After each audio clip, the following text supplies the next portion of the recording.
औज़ुबिल्लाहिमिनश्शैतानिर्रजीम बिस्मिल्लाहिर्रहमानिर्रहीम। अज़ीज़ तलबा, आज चैप्टर नंबर 1 का लास्ट टॉपिक जो बोर्ड पे मैंने लिख दिया आखिरत, उस पर आज हम डिस्कस करेंगे। कुरान में इसके लिए लफ्ज़ अल-यौमुल आखिर भी आया है। इससे मुराद मरने के बाद वाली ज़िंदगी, इसे हयात आखिर और दार आखिरत भी कहा गया है।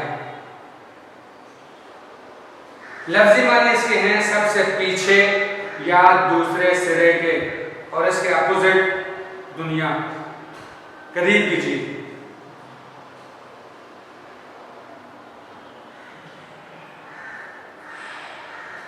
अकीदा आखिरत का इस्तिलाही मफ़हूम कि इंसान मरने के बाद हमेशा के लिए फना नहीं हो जाता, बल्कि उसकी रूह बाकी रहती है। क्यों? ये तो एक ढांचा है।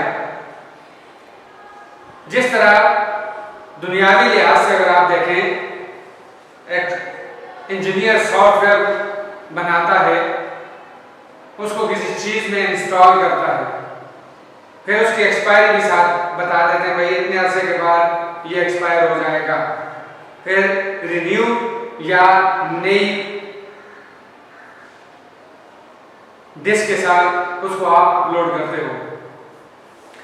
इसी तरह मेरे रब जो चीफ इंजीनियर, उन्होंने भी ये एक बॉडी मुरतब की और उसमें एक सॉफ्टवेयर इंस्टॉल किया जिसे आप रूह कहते हो। इसकी एक्सपायरी है लेकिन बताई नहीं है। इतना जरूर कहा है कि एक्सपायर होगी। कब होगी? God knows better. यह है आखिरत।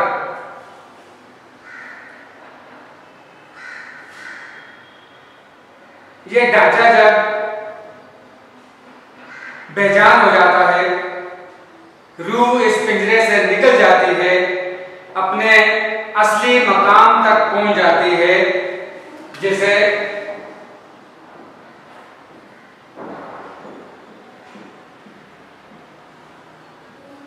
आलमे अरवाह कहा जाता है, रूहों का जहां।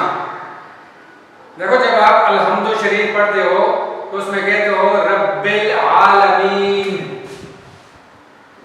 रब्बिल आलमीन,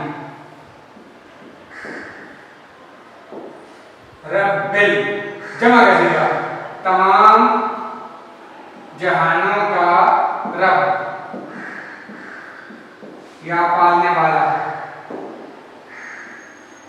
तमाम कितने हैं? बहुत से हैं। हम तो यही कहते हैं जी, दुनिया है और आखिरत है, दो जहां। लेकिन यहां सीधा इस्तेमाल हुआ है रब्बिल आलमीन, जमा का सीधा इस्तेमाल हुआ है, रब भी और आला मीन। अगर ये होता आलमीन तो फिर आप कह सकते थे कि वाकई ये दो जहां हैं, आलमीन। क्यों? अरबी में 3 सीधे होते हैं। एक होता है जी वाहिद, ठीक है। दूसरा होता है तस्निया, सिर्फ दो के लिए, सिर्फ दो के लिए तस्निया। जिस तरह यहां मैंने आपको एग्जांपल देकर गई आलमीन, या जिस तरह आप जनाजे का ऐलान किया जाता है तो उसमें कहते हैं जी सवाबे दारेन हासिल करें। दारेन जबर से देख लो, वाज़ेह तौर पे है दारेन, दो जहां। इस जहां में भी आपको सवाब मिलेगा और आखिरत वाले जहां में भी आपको सवाब मिलेगा। तो यहां ये बात साबित हुई है, आलमीन नहीं आया, क्या आया है? आलमीन जमा का। और तीसरी इसमें आ जाती है जमा, दो से जायद, ठीक है जी। तो आप कितने जहां हैं? अरवाह का जहां हो गया, आलम बरज़ख हो गया, आलम नबातात, जमादात, दुनिया ये आखिरत वाला, उसके बाद समंदर में और पता नहीं कितने जहां हैं। इसलिए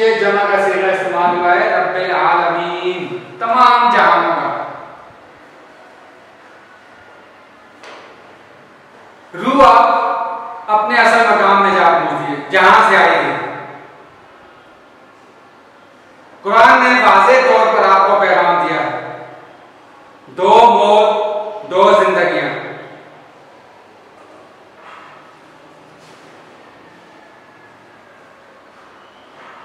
पेज नंबर 34 सूरह बकरा आयत नंबर 28, कुंतुम अमवातन फअहयाकुम, तुम बेजान थे उसने तुम्हें जिंदगी अता की। बेजान मुर्दा, जिंदगी अता की, एक मौत एक जिंदगी, यानी कि आप कुछ भी नहीं थे, मरे हुए थे, मौत थी आप पर, उसने आपको जिंदगी अता की। एक मौत एक जिंदगी। सुम्मा युमीतुकुम, फिर वही तुम्हारी जान तलब करेगा, यानी तुम पर मौत वारिद करेगा, तुम्हें मौत अता करेगा, तुम्हें मरना है। कुल्लु मन अलैहा फान, सूरह रहमान।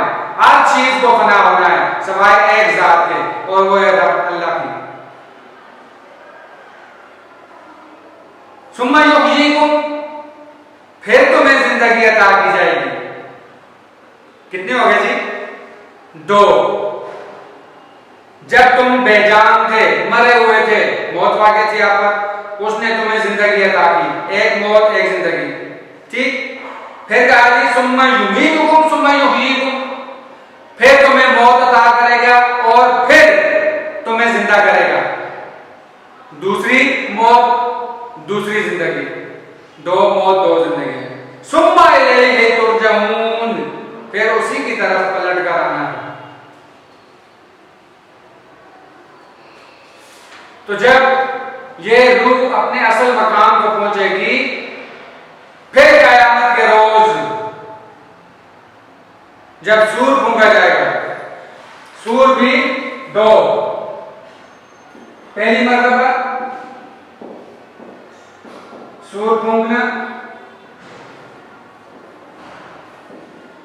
जिसे कहते हैं नफ़ख़े ऊला। फिर जी नंबर दो, दूसरी मर्तबा सूर फूंकना, इसे कहते हैं नफ़ख़े सानी। दूसरे वाले और पहले वाले के दरमियान में मुफस्सिरीन कहते हैं जी 40 साल का ड्यूरेशन है, वक्फा है। यानी पहले जब सूर फूंका जाएगा, उसके बाद दूसरा फूंकने से पहले 40 साल का ड्यूरेशन इसमें वक्फा है, मुफस्सिरीन कहते हैं। उसके बाद दूसरी मर्तबा सूर फूंका जाएगा। पहली मर्तबा फूंकने से तमाम जीरू चीजें, चरिंद परिंद जो सांस लेने वाली, हत्ता के सूरह कारिया के मुताबिक दुनिया की हर चीज फना हो जाएगी। हर चीज, पहाड़, चरिंद परिंद, सूरज, चांद, तारे, जमीन, आसमान, हर चीज खत्म हो जाएगी पहली मर्तबा। दूसरी मर्तबा जब सूर फूंका जाएगा, तमाम जिंदा हो जाएंगे, जीरो चीज जिंदा हो जाएगी, बस सांस लेने वाली। फिर क्या होगा जी? हिसाब किताब होगा।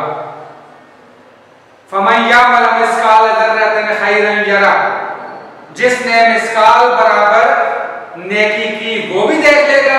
वमन यअमल मिस्काल दर्रतिन शर्रन यरा, और जिसने मिस्काल बराबर बुराई की वो भी देख लेगा।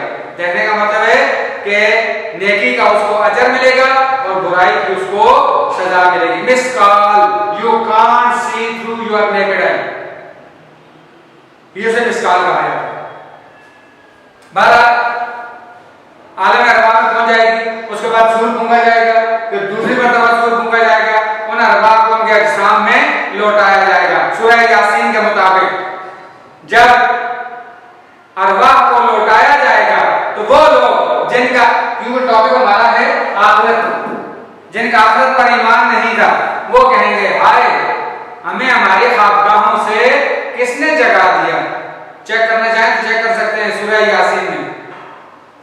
अल्लाह ताला जवाब देते हैं यूसी रहमान का वादा है, रहमान ने वादा किया था कि तुम्हें दोबारा जिंदगी अता की जाएगी, जिंदा किया जाएगा, तुम्हारे अमाल का हिसाब किताब होगा। उसके बाद दाएं हाथ वाले दाएं हाथ वाले, बाएं हाथ वाले बाएं हाथ वाले, और दोज़ख वाले दोज़ख में। खालिदीन फीहा अबदा, हमेशा हमेशा के लिए उसमें रहेंगे। जब अल्लाह ताला उसकी रूह को जिस्म मुंतकिल करके उसे दोबारा जिंदा कर देगा और फिर इंसान को उसके नेक और बद अमाल का हकीकी बदला दिया जाएगा। सूरह कारिया में भी अल कारिया तो मल कारिया व मा अदराका मल कारिया यौम यकुनु नासु कल फराशिल मबसूस व तकुनु जिबालु कल अहनिल मनफूश फअम्मा मन सकुलत मवाज़ीनुहु फहुव फी ईशतिन राज़िया, जिसके नामे अमाल का पल्ला भारी हुआ और गुनाहों वाला ऊपर उठ गया, नेकियों वाला पल्ला नीचे बैठ गया, वो फी ईशतिन राज़िया, कमाल की जिंदगी वाले होंगे जी, ऐश वाली जिंदगी होगी उनकी। वअम्मा मन खफ़्फ़त मवाज़ीनुहु फउम्मुहु हाविया, और जिनके नामे अमाल का पल्ला झुक गया, नेकियों वाला पल्ला ऊपर उठ गया, गुनाहों वाला पल्ला नीचे बैठ गया। क्यों? जो चीज भारी होती है उस साइडों वाली साइड नीचे हो जाती है ना। वमा अदराका मा हिया नाम हामिया, बहुत मुश्किल मकाम है, सोचा करो, थिंक अबाउट इट। नेक लोगों को एक ऐसी जगह अता की जाएगी जो अल्लाह ताला की नेमतों से भरपूर होगी, जिसे आप जन्नत कहते हैं। और जन्नत हकीकत में है क्या? हम कहते हैं जन्नत, सिंपल सी एक बात आपसे, जहां कोई गम, तकलीफ, दुख, परेशानी, मुसीबत कुछ भी नहीं होगी, ऐसी वो फी ईशतिन राज़िया, ऐसी वाली जिंदगी नहीं। आप दुनिया में एग्जांपल देकर कहते हो यार उसका घर तो जन्नत है, उसे किसी किस्म की कोई तकलीफ नहीं, इसलिए उसका घर जन्नत है। बस जन्नत ही वाली जगह जहां आप सोचोगे अल्लाह ताला आपके ज़हन के साथ, आपकी थिंकिंग के साथ उसको कनेक्ट कर दिया जाएगा। हर चीज को आप सोचोगे वो चीज हाजिर हो जाएगी। दुनिया में एग्जांपल, रिमोट कंट्रोल, आप यहां बैठे टीवी वो सामने है, आप दुनिया के किसी भी कंट्री का चैनल लगाकर आप उसकी अपडेट्स देख सकते हैं। तो अगर दुनिया अल्लाह का बनाया हुआ एक बंदा इतनी तरक्की कर सकता है तो मेरे खालिक की क्या बात है। अल्लाह ताला कहते हैं जहां इंसान की सोच का महवर खत्म, वहां से मैं शुरुआत करता हूं। उसका नाम जन्नत है। और बुरे लोग एक इंतहाई अज़ियतनाक जगह में, अज़ियतनाक यहां तकलीफ तकलीफ दुनिया में देख लो ना, जिसका घर तकलीफों, दुखों, परेशानियों से भरा हुआ है, जहन्नम में नहीं। हर वक्त पोड़ना, जलना, ये जरूरी है कि आग में ही जले इंसान। गैस नहीं है, पानी नहीं है, बिजली नहीं है, आटा नहीं है, खाने पीने की चीजें नहीं है, औलाद के लिए सहूलतें नहीं है, सर छुपाने की जगह नहीं है, ये क्या है? जहन्नम।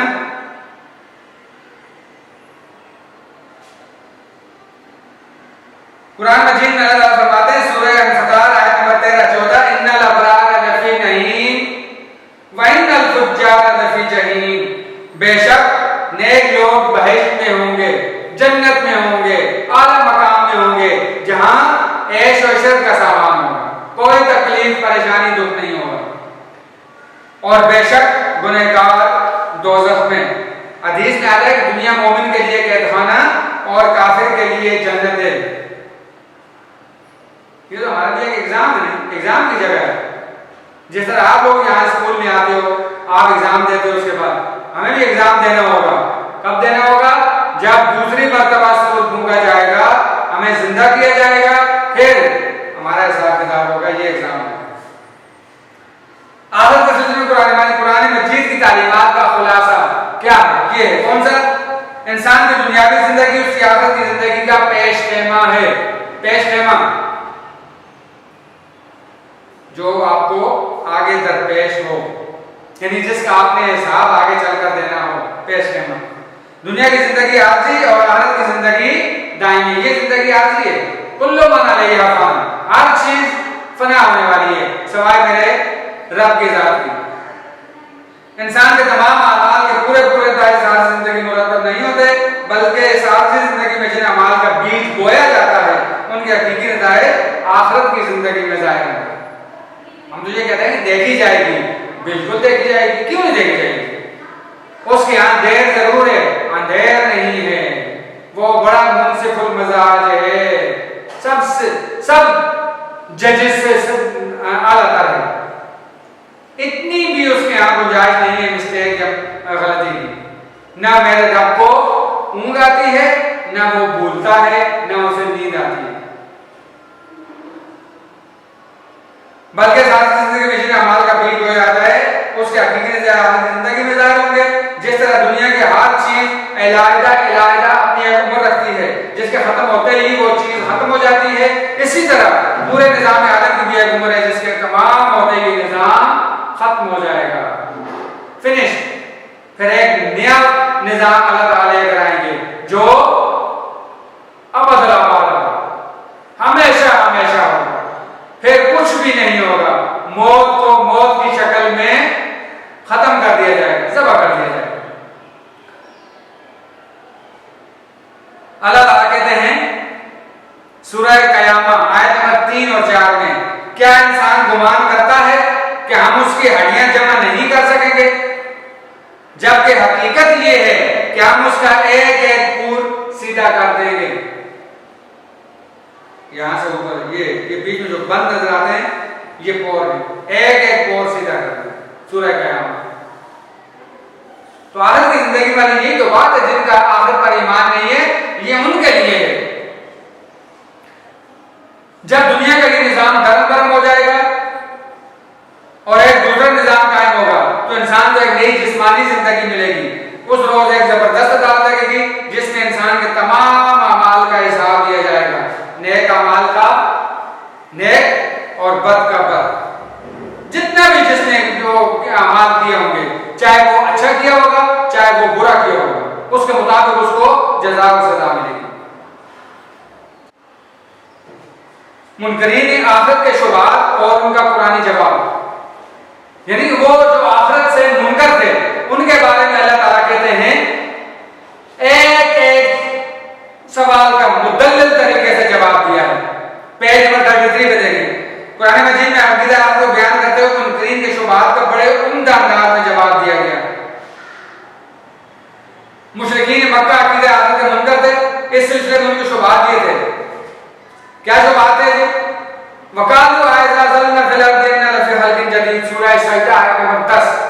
और कहते हैं क्या जब हम जमीन में नेस्तो नाबूद हो जाएंगे, खत्म हो जाएंगे, मिट्टी के साथ मिलकर मिट्टी हो जाएंगे, तो क्या कहें हम फिर नए जन्म में आएंगे, हमें कोई नए अंदाज में पैदा कर सकेगा? अल्लाह ताला कहते हैं जब तुम नेस्त कुछ भी नहीं थे, मैंने उस वक्त तुम्हें पैदा किया। इसके एग्जांपल मैं आपको दिया करता हूँ बड़े जबरदस्त अंदाज में। बायो की एक टीचर या मुअल्लिम उस्ताद आपको कहते हैं जी एक फिग आपको बना के देते हैं, इसकी प्रैक्टिस करें।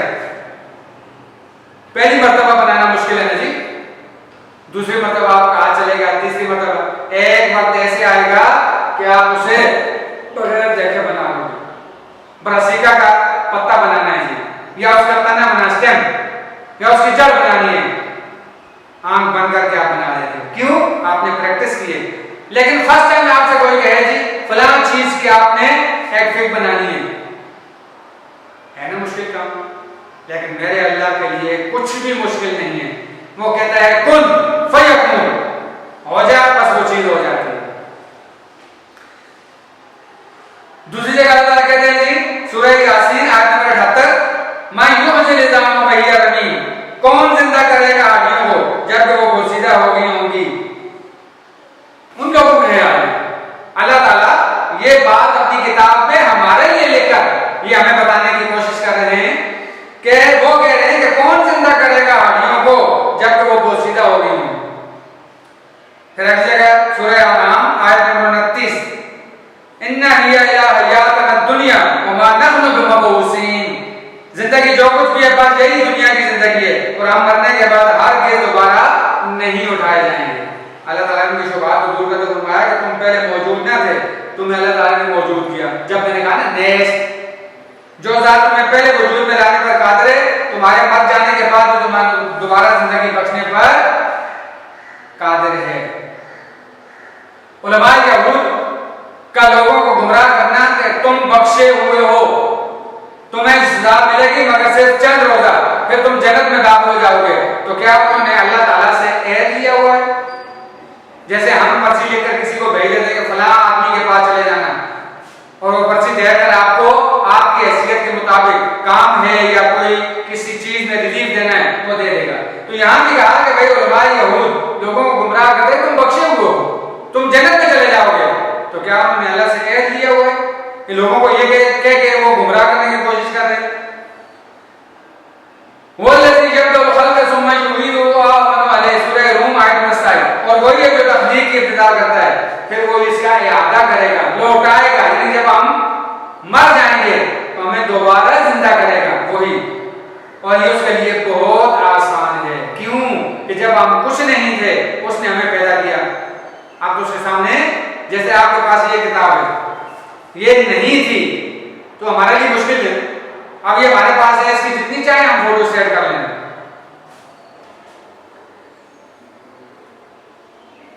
सूरह यासीन आयत नंबर 79, कुल युही अल्लज़ी अंशअ अव्वल मर्रा व हुवा बिकुल्लि खल्क़िन अलीम, और उनसे कहो उन्हें वही जिंदा करेगा जिसने उन्हें पहली बार पैदा किया था और वो तख्लीक का हर काम जानता है।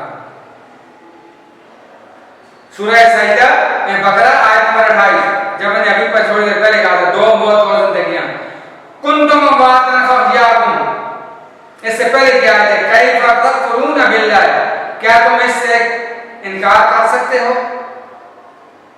किससे? तुम बेजान थे उसमें तुम्हें जिंदगी अता की?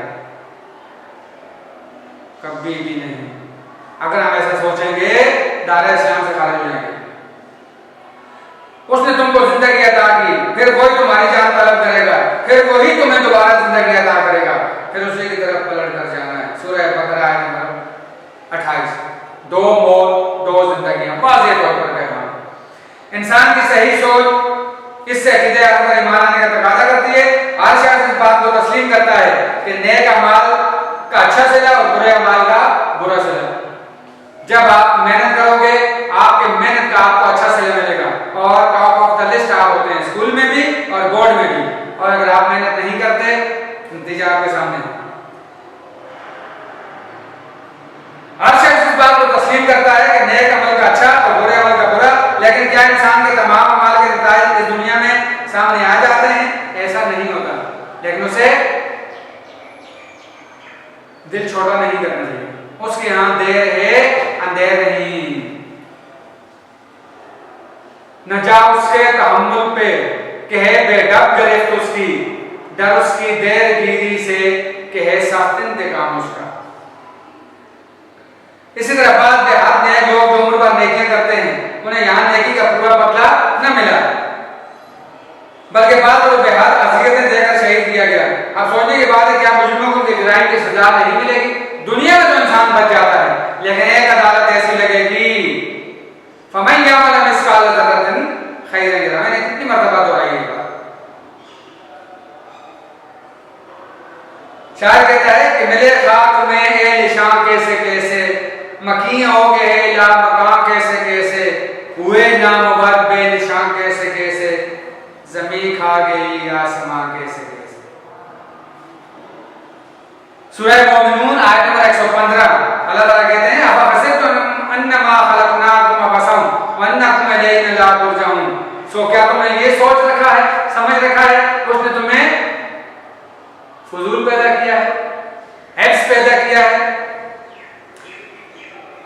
और तुम्हें हमारी तरफ कभी पलटना ही नहीं है? ये हमारी सोच है, ये उन लोगों की सोच है। जब अगर इस कोई पर सोचती है तो ये बात तस्लीम करने पर मजबूर हो जाती है कि आगे की जिंदगी पर हक, जिनमें सब लोगों को उनके अमाल की जज़ा और सजा मिलेगी। नेक लोगों को उनके अमाल का अच्छा सिला और मुजरिमों को उनके अमाल की सजा मिलेगी। इस्लाम में अकीदे आखिरत की अहमियत क्या है? ये लास्ट वाला टॉपिक आ गया, उसके बाद टॉपिक आपको ओवर हो जाएगा। आखिर में ईमान रखना इस्लाम की निहायत अहम तालीम है। कुरान मजीद में इसकी अहमियत पर जोर दिया गया है। सूरह बकरा में मुत्तकीन की तारीफ करते हुए इरशाद फरमाते हैं अल्लाह ताला व बिल आखिरति हुम यूकिनून, और वो लोग आखिरत पर यकीन रखते हैं। कौन लोग? जो ईमान वाले हैं। अगर आखिरत पर ईमान ना हो तो इंसान खुदगर्जी और नफ्स में डूबकर तहजीब और शराफत और अदल और इंसाफ के सारे तकाज़ों को यकसर भूल जाए और जंगल का कानून नाफिज हो जाए। जो जितना ज्यादा ताकतवर है उतना ही सबसे ऊपर। अकीदा इंसानी मालिक इंसानियत अफरोज, इंसानियत को चमकाने वाला अहम जरिया है। क्यों? इस इंसान के दिल में नेकी पर जज़ा और बदी पर सजा का एहसास उभरता है। अगर आपके पास भी पास और फेल का कार्ड ना हो या आपके ज़हन में ये बात ना हो कि आपको पास और फेल किया जाएगा, कौन पढ़ता है? कोई तकलीफ नहीं करता है। लेकिन आपको पता है कि आप एक वक्त ऐसे भी आएगा कि हमें एक नामा अमाल मिलेगा। बल्कि वो दुनिया के नताइज पर भी नजर रखता है जो आगे जिंदगी में जारी होंगे। उसे जिस तरह जहर के हलाक करने पर और आग के बारे में जलाने का यकीन, इसी तरह गुनाहों के हलाकत खेजी पर भी उसको यकीन होता है। इसी तरह नेक अमाल को अपने लिए निजात और फलाह का सबब समझता है। अकीदे आखिरत के इंसानी जिंदगी पर बड़े अहम असरात मुरतब होते हैं। कौन कौन से? नंबर 1, नेकी से रग़बत और बदी से नफरत। जिसका आखिरत पर यकीन होगा उसको बदी से नफरत हो जाएगी और नेकी से रग़बत हो जाएगी। वो नेकी का ही काम करेगा। उसको पता है कि जब मैं मरूंगा हिसाब किताब होगा। अगर मेरे नामा अमाल में गुनाहों का पलड़ा भारी हो गया फिर मेरे खसारे वाली जिंदगी है, मुझे कोई नहीं बचा सकता। फिर वहां कोई काम नहीं आता जी, सिर्फ अमाल काम आएगा। आखिर पर ईमान रखने वाला शख्स बुराइयों में नफरत करने लगता है क्योंकि उसे इल्म होता है कि उस नतीजे में वो अज़ाब में मुब्तला हो सकता है। उसे नेकियों से मोहब्बत हो जाती है क्योंकि वो जानता है उसे नेकी का अजर मिलेगा, जाया नहीं होगा। यहाँ तो कमी पेशी हो जाती है जी। अगर मैंने काम किया है, दिल लगाकर काम किया है, मैं भी कि उसमें कमी पेशी हो जाए, हम दिल छोटा कर देते हैं, हिम्मत हार जाते हैं। लेकिन आखिरत के मामले में ऐसा नहीं करना चाहिए। ला तक़नतू मिन रहमतिल्लाह, अल्लाह की रहमत से मायूस नहीं होना चाहिए। दूसरी खूबी है जी बहादुरी और सरफरोशी। आखिरत पर ईमान रखने वाला बहादुर हो जाता है, निडर हो जाता है, सरफरोश हो जाता है। फिर वो किसी के सामने नहीं झुकता। जब दिल में ये यकीन मौजूद हो कि दुनिया की जिंदगी चंद रोजा पायदार और दायमी जिंदगी आदत की है तो इंसान निडर हो जाता है, बुज़दिल नहीं होता। वो अल्लाह की राह में जान कुर्बान करने से भी नहीं कतराता, पीछे नहीं हटता, मुंह नहीं मोड़ता।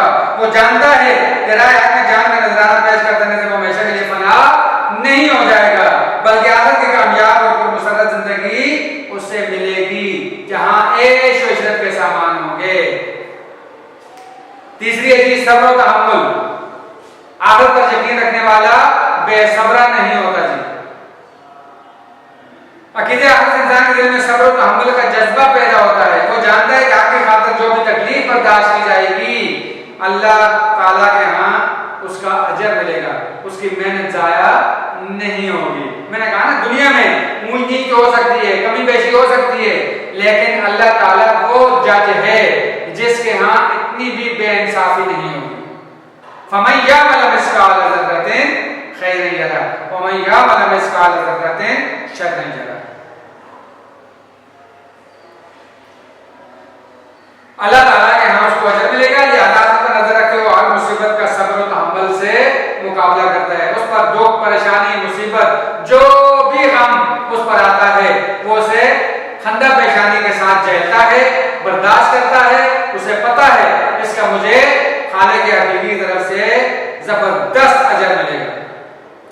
चौथा जी माल खर्च करने का जज्बा, जिसे हम कहते हैं मेरा माल मेरा माल। तेरा माल कहां से आया भाई?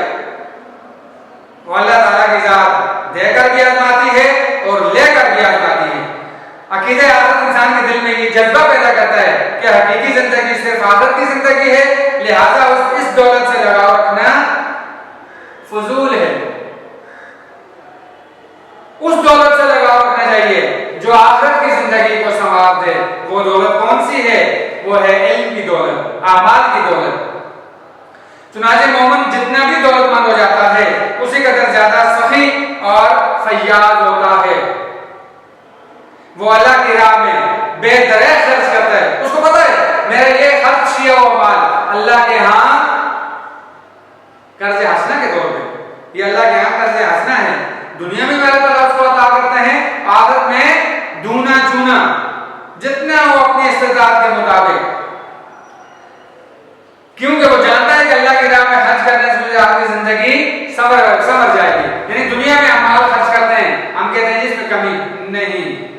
एक वो माल जिसे हम सीने से चिपका के रखते हैं, उससे अल्लाह की राह में खर्च करने से उस माल की मोहब्बत हमारे दिल से क्या हो जाती है, हमेशा के लिए खत्म हो जाती है। फिर वो माल हर किस्म की इलाज से पाक हो जाता है, फिर उसमें अल्लाह के फजल से बढ़ोतरी होती रहती है। अल्लाह के फजल से, जिस तरह आप बैंक में रखते हो और आप फिक्स डिपॉजिट नहीं बल्कि करंट में नहीं फिक्स में कर देते हो, तो उसमें वो हर साल के साथ उसमें सूद इंटरेस्ट अस्तगफिरुल्लाह नाउज़ुबिल्लाह मिन ज़ालिक। अल्लाह ताला में खराफात से बचने की तौफीक अता फरमाए। तो अल्लाह की राह में खर्च करने से उसकी आखिरत की जिंदगी समझ जाएगी। ये तो तोजा आखिरत है ना जी। दुनिया में जो कुछ, इसलिए तो कहा है पीछे पेश खेमा है, दुनिया की जिंदगी आखिरत की पेश खेमा है। यानी कि जब हम आखिरत में जाएंगे तो जो कुछ हमने इस दुनिया में किया हुआ होगा वो हमारे सामने आ जाएगा। और पांचवी और आखिरी आगे जी, एहसास जिम्मेदारी।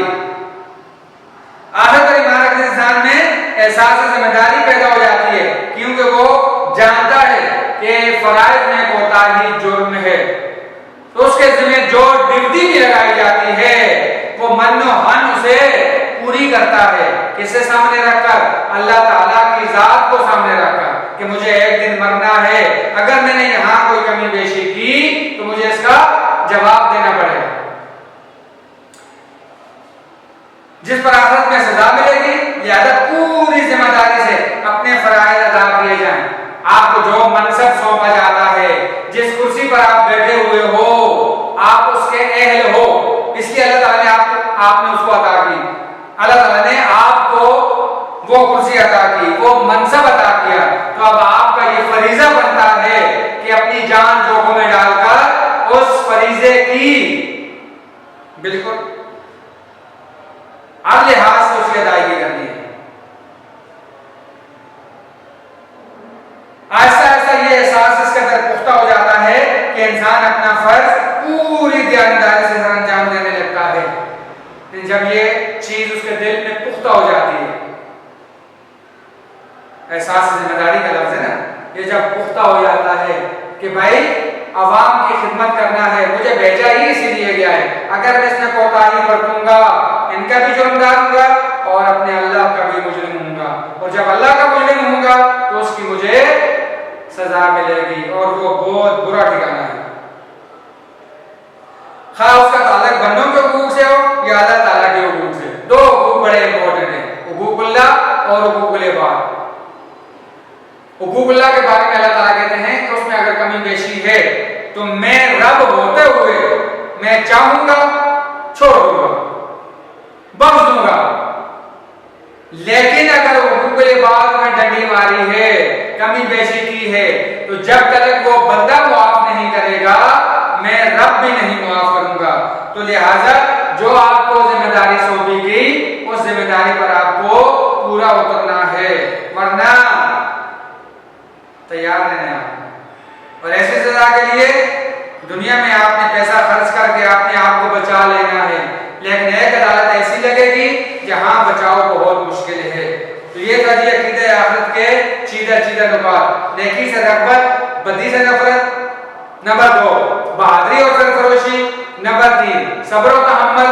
नंबर 4 माल खर्च करने का जज्बा, और लास्ट का फल है एहसास से जिम्मेदारी। अगर ये सारी पांचों की पांचों बातें हमारे दिल में जागजी हैं, जिंदा हैं, और इन पर अगर हम इम्प्लीमेंट करें,